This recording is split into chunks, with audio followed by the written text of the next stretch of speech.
So leaving week 1 of the preseason, I think the main headline, right? The headline I'm tracking the most is Kenny Gainwell might be the RB1 in Philly. He's been taking snaps with the ones. He has been doing everything with the first team. Penny and Swift have mixed in, but Gainwell, at least according to beat reporters, has been the overwhelming, quote unquote starter right now.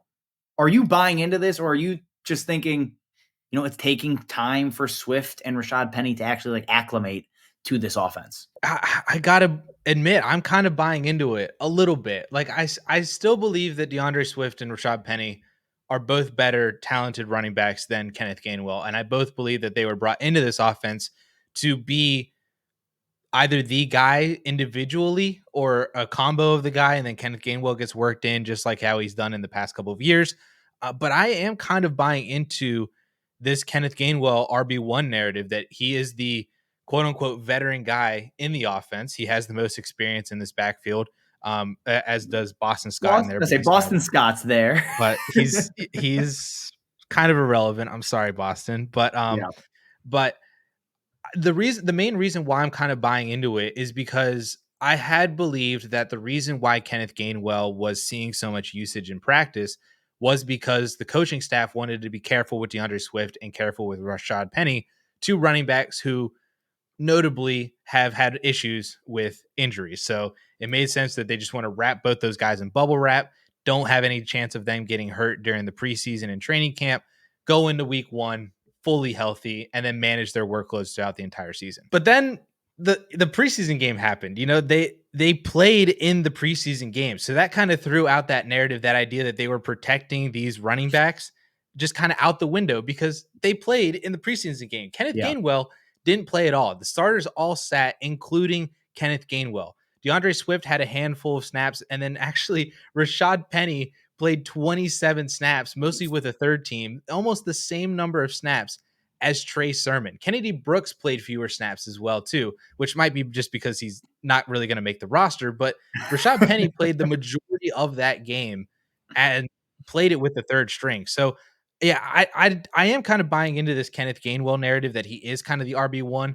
I don't really know what to do with him in terms of dynasty. He's probably a sell, but I think the ultimate takeaway from this is that it's just really going to be a gross 3-headed monster in Philadelphia, and you may not really have any sort of relevance out any of those three when all three of them are healthy. Are you kind of reading it the same way as I am? Yes and no. I think Gainwell will start as the RB1. I think they're giving him, begin the season as the quote unquote lead back. I think they're giving him a chance to be that guy. The problem with that is DeAndre Swift is a significantly better player than Kenny Gainwell has ever been. Rashad Penny is an elite runner when he's healthy. They are just better players than Kenneth Gainwell is. So I think long term, right? And in the context of this, long term could be 3 weeks. It's going to be eventually DeAndre Swift and Rashad Penny. So if someone is really buying hard into the idea that Kenneth Gainwell is the RB1, he's the guy to own in this backfield, I'm happy to sell him. Are you selling him for a second round pick if you can get one? Or are you holding for the upside? No, yeah, I would sell him for a random 2024 second. I actually put up the trade finder, and some recent trades that have happened since basically all this news is coming out in the preseason game. One of the ones that I'm eyeing in on right now is Kenneth Gainwell and a 2024 second for Hollywood Brown. We both love some Hollywood Brown. No brainer. That feels like an easy move to make to, if you got to add a second round pick to Gainwell, that the fact that his value and his name has now increased in Dynasty, that you're just able to pivot off of him to a more secure, more stable, better asset like a Hollywood Brown or some other upgrade like that. I definitely think that that's the way to go. But Justin, the other major news that has happened, and at the time of recording this, it just happened a couple of hours ago. Ezekiel Elliott has officially signed with the New England Patriots. It was a 1-year deal. I believe it was $3 million just in terms of base salary, with the ability to go up to $6 million. And this has an impact, of course, on Ramondre Stevenson. Now, how big is that impact? I have my opinions on it. I'm sure you do as well, but I'd love to hear what you're thinking about this deal. I'll start with Zeke. Zeke landing in New England, becomes an RB3. Like, I think he's an RB3 for this season. Like, that is where he lands. And then with the touchdown upside, we've seen Damian Harris in that, first 2 down goal line role. That's probably what Zeke's going to have or something similar. And that gives him RB2 upside, like weekly RB2 upside, because he could come away with 1, 2, 3 touchdowns. We don't know what week it's going to happen, but it's in the range of outcomes. Ramondre Stevenson, on the other hand, this takes him for me like a guy that I had basically as a top 10 running back, on his own, to maybe a top 15, top 16 running back. I don't think it brings him down a ton, right? He was a top 12 running back last year without a lot of touchdowns anyways. He was a passing volume play. Like, that's what Ramondre Stevenson does well and is going to do very well this year because, again, they brought in Zeke. They didn't bring in, Kareem Hunt. They didn't bring in Leonard Fournette, who somehow turned into a great pass catcher. So, like, those things did not happen. Ramondre Stevenson is still probably going to see 80-plus targets. And with Damian Harris last year, he averaged just under 16 points per game. So he's going to be fine. He's going to be a top 15, 16 guy with the potential to still be a top 10 running back. It's just slightly less likely now. That's basically how I read it, is the touchdown opportunity is going to go down because I think Ezekiel Elliott becomes the primary goal line back. He was a guy who was very effective with it over the last year or two. I believe he has a above 50% conversion rate on carries inside the 5, then going for a touchdown. Ramondre Stevenson, I believe, was in the 20%. I think that was a tweet that I saw earlier today. So that does basically prove, I think, what we think is that they brought in Zeke to be a pounder, and they want Ramondre to stay in this kind of change of pace but also could be between the tackles guy, but primarily sticks with the receiving workload that he had last year that he showed with Damian Harris, like you mentioned. And I think that that's where the main bread and butter for Ramondre is going to come from, and where it has primarily been coming from all offseason is the receiving upside that he has. Any running back who's going to see 70 to 80 targets a year is automatically a top 15 guy, let alone a guy who also has the ability to potentially get 180, 200 plus carries. I still think that that's well within the range of opportunities this season in New England with Ezekiel Elliott. I mean, we saw Tony Pollard last year had almost 200 carries, had another 50, 60 targets on top of that, and was phenomenal. He was also a top 10 running back with Ezekiel Elliott stealing 900 yards and 12 rushing touchdowns. So there's definitely a path for Ramondre to be a top 15 easy running back with the ability to be a back end RB1. I just think that this just caps the ceiling. I think he doesn't have the ability to be a top 5 guy because he's not going to get all of the volume in New England. And honestly, that might be a good thing because that might extend Ramondre's ability this year and not have to get hurt as much or anything like that. And that might be better for you throughout the course of the entire season. And then the other news that we got just a short time after Ezekiel Elliott signed with New England was we get the official confirmation that Dalvin Cook is then signing with the New York Jets. We talked about this last week under the assumption that he was going to sign because it just seemed like it was such a real possibility. Now it has officially happened. Ink is meeting paper, and Dalvin Cook is heading to the New York Jets. So we did talk about it a lot last week. So if you want to go back, we kind of shared our thoughts in depth on Breece Hall and Dalvin Cook individually. But do you have anything? Do you have any change of heart or opinions now that this is officially happening? Not really. I think it just confirms what we said last week, which is Breece Hall's going to start slow. He's going to start really slow because they don't need to rush him back. You don't have Michael Carter and Israel Abanikanda. It is Dalvin Cook, who he's not Dalvin Cook of old, but he's better than Michael Carter and Israel Abanikanda. So it doesn't long term. Breece is fine. It's a 1-year contract. This year, short term, less interested in Breece Hall, and Dalvin Cook's probably a back end RB2 in that range. I don't really know. I don't think you can move him up much higher. He's kind of like, and I mean, this is kind of like what happened last year a little bit with this Nathaniel Hackett offense. And what we've also seen in Green Bay was he kind of utilizes both running backs fairly evenly. Even if they're bad, Melvin Gordon. Yeah. So while Breece Hall may not return, fully in the first couple of weeks, making Dalvin Cook really good in like September, but by mid-season through the end of the year, it might be a really disgusting like 50-50 split, but it's still probably going to be good enough, assuming that Rodgers is creating this offense to be as high-powered as we think it is, that both guys are going to be able to do really, really well. Kind of sticking with the running back news, I think we need to talk about this because we talked about it 2 weeks ago, and that is J.K. Dobbins is back from PUP. And all of the news, all of the talk is he wasn't really injured. It was a contract situation. That appears to be the sentiment. I think that's what I was basically praying for a couple weeks back. But he's back. He is practicing. He has pads. J.K. Dobbins will be playing this year. Whether it's on a new contract, that's still up in the air. But are you basically just, back to normal with J.K. Dobbins? Top 15 running back for me. I don't know if you're that high, but I think I'm back in, like all the way back in. I am back in. There was definitely some dark times that we were going through for the past couple of weeks, but it's okay. We're all good now. He's back at training camp. He's off the PUP list.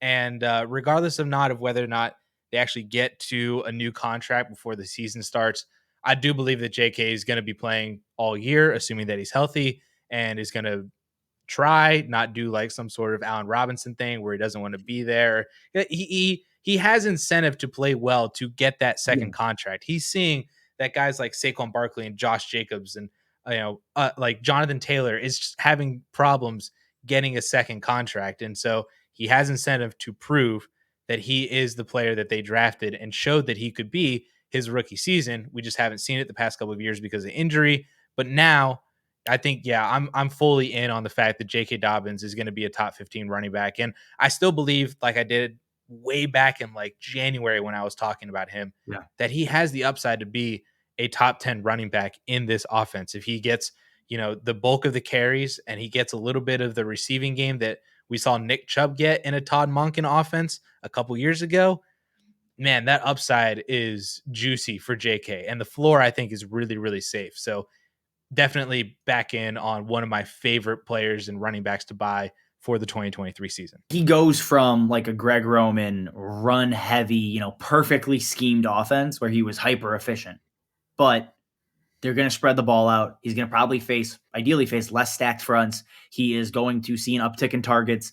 All of these things should equal out. Like, yes, leaving a Greg Roman running back centric offense may not sound like a positive, but in this scenario, I think it is, because we just talked about it with Ramondre. If you're going to see an uptick in targets, you're going to naturally rise in fantasy. So if he can get to 50 targets, which I don't think is out of the question, I think that's probably closer to a ceiling outcome, but it's a possibility. If he can get there, top 10 is very much in play this year. All right, Justin, let's have a little bit of fun. We did have a lot of football over the weekend, and I think one of the biggest storylines from what happened during the preseason games, and another storyline that is very near and dear to your heart, I know, is that Justin Fields and the Chicago Bears offense showed out when the starters were out there. He connected on a 60-yard pass to DJ Moore, another pass to Khalil Herbert for a touchdown. His stat line, though it looks ridiculous, it did happen. He had a perfect passer rating. Is this a sign of what's to come in the 2023 season for Justin Fields, or are we just having way too much of an actual reaction for just a really fun, random occurrence that happened in the preseason game? It's an objectively hilarious stat line. Three for three, like 150 yards and 2 touchdowns, or whatever the yardage was. Right? It was, it's cartoonish. It's Madden-esque. But I will throw a little bit of cold water on it. As excited as I am, like it's great to see the Bears playmakers actually do something, where last year, right, it was Justin Fields doing everything. We were not converting screens and things like this. But it's important to note those 2 touchdown passes came on like -5 air yards. They were both screens behind the line of scrimmage. So we can say connected on a 60-yard pass. He connected on a -5-yard run. Like that's kind of what it was. But again, DJ Moore has the ability to house it. Khalil Herbert, who I am still very much in on, has the ability to house those kinds of things, right? Fields almost botched the throw to DJ Moore. That needs to be said because it's true. Like he almost missed an easy throw. So still things to clean up in this offense.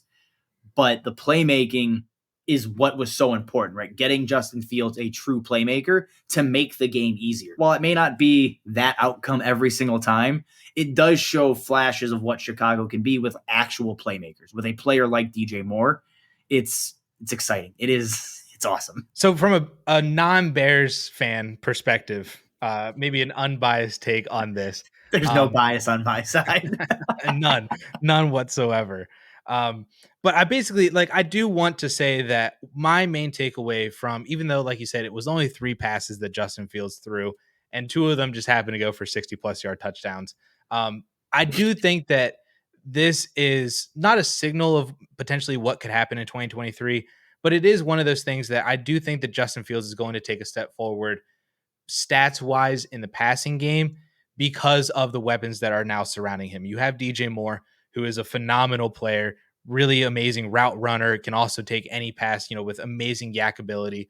Chase Claypool, super athletic, can also do the same thing and is way better Yep. than Equanimous St. Brown and whoever Oh, the heck else you had out there. Dante Pettis, baby.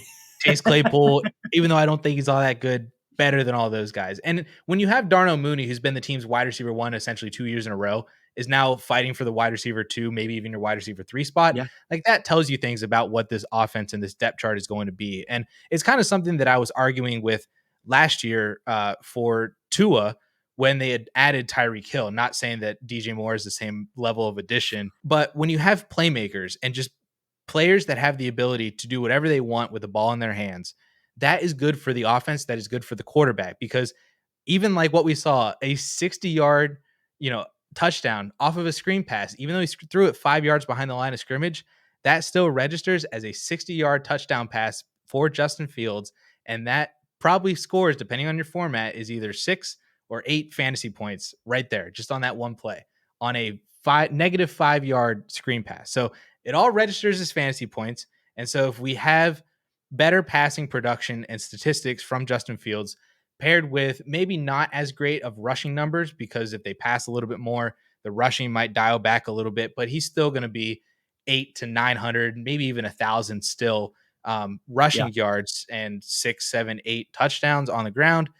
He is going to easily be a top 10 fantasy quarterback, if not almost easily be top 5, with the ceiling to be the potential QB1 overall if everything really kind of fits together. So that is kind of what I saw as a solidification of the upside that the Bears offense has and that Justin Fields has for fantasy this year from those 3 passes. All right, so getting back to running backs here, this was kind of news earlier in the week just because it was one of the first preseason games we actually got. The RB2 job in Minnesota, it looks to be fairly locked up. It looks like Ty Chandler is going to be the guy there, right? At least right now over Dwayne McBride. He showed off his pass catching ability in spades continually over and over again, and he looked solid. He looked comfortable in that role. So, Addison, are you making Ty Chandler a priority add in leagues if he's still available in any? Or what are you doing with Ty Chandler moving forward? He's been a guy that I have basically labeled as the would-be handcuff if Dalvin Cook were to have been cut and they were to go into the season with the depth chart that they basically have right now, that he would have been the handcuff to Alexander Mattison. I've been under that assumption basically all summer long, even after they drafted Dwayne McBride. In the leagues that I don't already have Ty Chandler, because you could have picked him up on waivers if you had waivers run at all during the summer. You may still be able to pick him up on waivers right now if you haven't had waivers run at all since the end of last year, and you're kind of, you still have one big run or something like that. He might still be on your waiver wire, so you definitely need to go out and add him in your dynasty leagues. But yeah, I think that he is what Alexander Mattison was to Dalvin Cook. That's essentially the way I view it, is that if anything were to happen to Alexander Mattison, Ty Chandler's going to come in and be the main 3-down workhorse guy in this Vikings offense for however many weeks Alexander Mattison is out. I don't really think he has all that much relevance when Mattison is healthy, just as Mattison didn't really have any relevance when Dalvin Cook was healthy. So it's just kind of how the Vikings seem to want to run this offense. But it's nice for us because we know, at least it seems like right now, we know that Ty Chandler is in that role. And should he ascend to the main RB1 position, that role would be really good for fantasy during those weeks. I don't know if he gets all of the work if Mattison goes down. I think he is the primary backup, and he'll be the pass catcher, and he'll be the guy you want in fantasy. But I think Dwayne McBride's a better runner, like just from a between the tackles thing. So I'm making Ty Chandler the priority add, right? From this backfield. If he's sitting out there, he's the guy I'm going and adding immediately. But I'm not falling asleep on McBride still because I do think he is a better runner, and we just haven't seen it yet. He's a rookie. He has to win his spot and do all the things He's that been the injured NFL a makes. little bit too, as well. Yeah, exactly. So all of these things are not fully there yet. But I think we end up getting closer to a 50-50 split rather than prime handcuff Alexander Madison. And in the truth is, we don't know how this coaching staff is going to utilize backup running backs because Dalvin Cook was healthy last year. Like, we didn't see what happens when Dalvin Cook goes down. We didn't see Alexander Madison get all that work. It was Zimmer and everybody else when Madison was, star handcuff basically. So I'm still skeptical to crown him the next Alexander Madison in terms of handcuffs, but I think he is the guy to own there, at least from a fantasy perspective. All right, Justin. So a lot of the topics we've talked about have been very good one way or another, but I think we need to sadly end this on a low note, especially for us, because we've been hyping up this guy a lot all off season. Yeah. Greg Dulcich potentially is the tight end 2 in Denver, at least from what happened in the first preseason game. Maybe that's just Sean Payton shenanigans or something like that. I don't really know. But from what we saw in the first week of preseason, it seems like Adam Troutman has a grip on the main tight end 1 role, primarily because of his ability to block, but also is not a terrible route runner and pass catcher either, that he just might get the nod over Dulcich because he has more of a full skill set at the tight end position. Is this making you nervous for Greg D, or what are you doing with all this and kind of what happened in the preseason game? Yeah, it's not fun. Like, this is not what you want to see in the first preseason game. Sean Payton, if you guys remember, drafted Adam Troutman all those years ago. I think 3-4 years ago now, 5 maybe. So he is a Sean Payton guy. He is a good blocker. I would be much less concerned if Troutman outsnapped him, but Dulcich saw the 3 targets and he had run more routes, right? If it was a Mark Andrews, Hayden Hurst, first 2 years in the league kind of split where Hurst wasn't running as many routes, they were using Andrews for that. So I didn't really care because he was running the routes. It didn't matter who's in there to block. You don't score points blocking. But if Troutman is going to continue to out-target, outrun routes him, if that makes sense.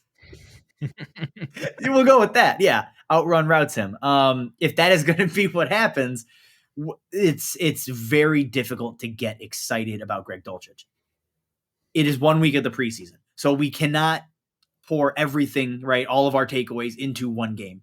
We need to monitor the next 2 to 3 weeks. Like, Greg Dulcich is now, there's a little bit of an asterisk next to his name as tight end 12 if he's actually the tight end 1 in Denver. And that's terrifying to think that we're at this point already. So week 2, week 3 are going to be massive for what this outcome looks like.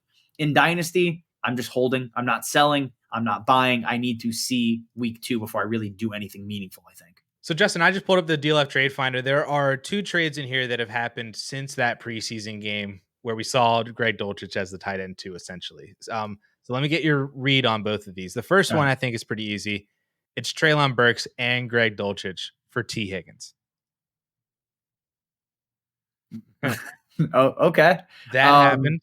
T. Higgins, I'm doing that deal before the game, after the game, during the game. I don't care. I'm going to take T. Higgins. So, yeah. So that one happened. It's nice to know that at least there's still name value for them. Oh, yeah. The other one, the more interesting one, though, is a 2024 random second for Greg Dulcich, straight up 1-for-1. That's one you need context for. If I have a Dallas Goedert or a Pat Freiermuth or better, I'll probably take the second. But if I'm sitting there with Dulcich, Laporta, Chigakonkwo, anybody in that group as your second option, I'm going to hold. I'm going to hold and see what happens, because I think even after week 2, you're probably going to be able to get the same deal. I'd rather just make that decision with more information, because people are most likely not going to be as plugged in to routes run and snaps for preseason games for tight ends. If you're watching this channel, you're plugged in, but the majority of people will not be. So I think you can probably still get that deal after week 2, maybe even week 3. So I'm going to just wait and get as much information as I can before I pull that trigger.